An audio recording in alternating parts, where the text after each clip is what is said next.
If you've been in the market for a three-row SUV lately, you've probably noticed that things are getting a little bit ridiculous.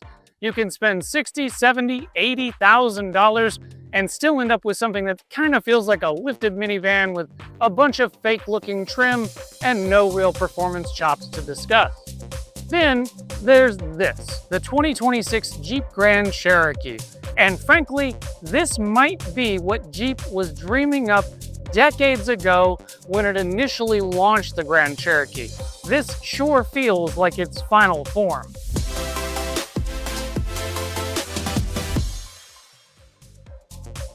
Now, before we get into it, don't forget to check out Carsforsale.com. There, you'll find thousands of cars, trucks, and SUVs from across the nation. If you're looking for something like this, a loaded Jeep Grand Cherokee Summit model, there are some incredible deals over at Carsforsale.com right now.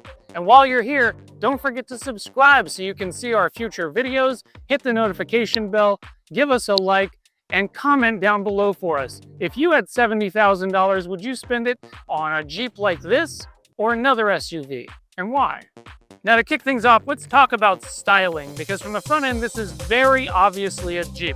It keeps that heritage 7-slot grille, it's got Jeep headlights, it's very obviously a Grand Cherokee. I will say, I think Jeep has room to build more of that heritage into the rest of the vehicle. I think from other angles, it's harder to tell that this is a Jeep. Take, for example, the Land Rover Defender. That SUV is obviously a Land Rover from every single angle. Even above it, you could tell that that's a Land Rover. Jeep could lean into its history a little bit more. Now let's talk about the cabin, because especially in this Summit trim, it's obvious that Jeep stuffed all the technology and luxury that they possibly could into it. The layout for all the buttons and the way you navigate things, very normal, very easy to understand. What's really special is the technology and luxury though. You have 3 screens in the front row. You've got a driver's information screen, you've got the normal infotainment system, and then you have a passenger-only infotainment system. So the person in the front passenger seat can watch movies, listen to music, or even play games all by themselves over there. On top of that, the driver has access to night vision, I kid you not, that can detect animals and people from quite a ways away. There's a 19-speaker Macintosh sound system that is absolutely outstanding. Probably my favorite in this segment. It also has a 950-watt amplifier. This is a great sound system. On top of that, you'll notice just looking around that we have real wood trim. We have beautiful quilted Napa leather. And these front seats, they have a massage feature as well. In the center console, you have an HDMI port, 4 different USB power ports, a 12-volt port, and an auxiliary port. That's also where you're going to find your drive modes and your Quadra Air suspension system, where you can lift and lower the car based on what you're doing. You're going to have cup holders, 2 different storage bins in the center, and then of course, normal storage spaces in the doors and in the glove box. Now let's talk about the second row of the Jeep Grand Cherokee. First and foremost, you'll note that I fit just fine. This seat is actually even further back than I would put it, which means I'd have plenty of legroom if pretty much anybody was driving. In addition to that though, look at the luxuries all around me. We still have real wood trim. We've still got great quilting on the leather, both in the seats and on the door cards. The sound system is obvious back here. Big infotainment screens for each rear occupant. On top of that, you've got your own climate control back here, along with heated and ventilated seats. All very luxurious. Somehow, the third row might be even more impressive though. On paper, the Jeep Grand Wagoneer is where you're going to find the largest third row in the lineup.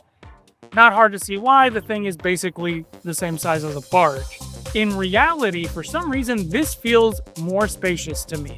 I definitely feel like I've got more headroom back here, and while my legs are a little cramped, this seat is as far back as it will go. You'll notice I can still keep one knee relaxed and out. The majority of people who sit back here are going to have a much more luxurious experience. Sure, most of them will probably be kids, but adults can fit back here with relative ease. They still get incredibly nice third row seats will still quilted stitching. I would argue that these third row seats are nicer than lots of second row seats in 3-row SUVs. On top of that, you still get climate vents back here that you can open and close and direct air. You also get 2 different power ports and a cup holder. And on top of all that, when it's time to get out, it's as easy as flipping a switch, pushing forward the seat, and making your way out. Since this is not the Wagoneer, it's shorter, so getting in and out of this space is just that much easier. Now, what 3-row SUV test is quite complete without at least taking a look at the cargo space. And as you can see, the hockey bag has kind of had to been adjusted to fit this time around. In fact, it's not even full of all the equipment I would normally use. So just keep that in mind. Space behind the third row is a little bit limited. Now, it's important though that we take some of this stuff out and you see some of the cool features the Jeep has included back here, including the fact that from back here on the passenger side, you can lower these third row seats and then lower the front row seats and then load in whatever you might have. That said, if you're really gonna transport 5 or 6 people, use the third row, you might have to get creative with the cargo stuff in the back.